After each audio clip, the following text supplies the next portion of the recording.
Hello दोस्तों, प्रणाम। मैं सुमन गुप्ता अपने यूट्यूब चैनल पर आप सभी का स्वागत करती हूँ। आप सभी के बीच में एक बहुत ही प्यारा चुटकीला गीत गाने जा रही हूँ। अच्छा लगे लाइक शेयर कमेंट जरूर करिएगा। कैसे झारब सिरवा के बार हो का कहिया हमरी नैहरे में छूट गई।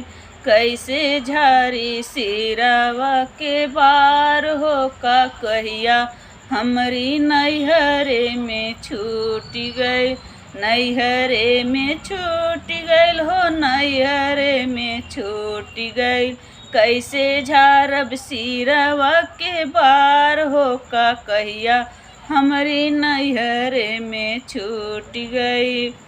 अरे जाई कहीं अपने बारे ससुरु जी से, अरे जाई कहीं अपने बारे ससुरु जी से।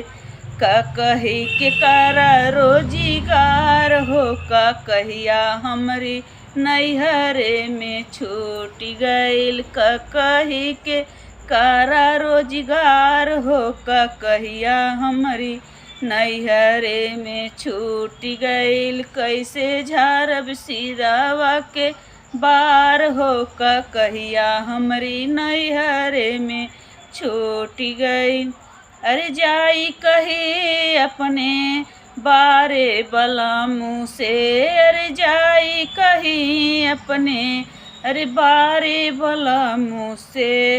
अरे कही के कारा रोजगार हो का कहिया हमरी नैहरे में छूट गईल। अरे कही के कारा रोजगार हो का कहिया हमरी नैहरे में छूट गई। नैहरे में छूट गईल हो, नैहरे में छूट गई।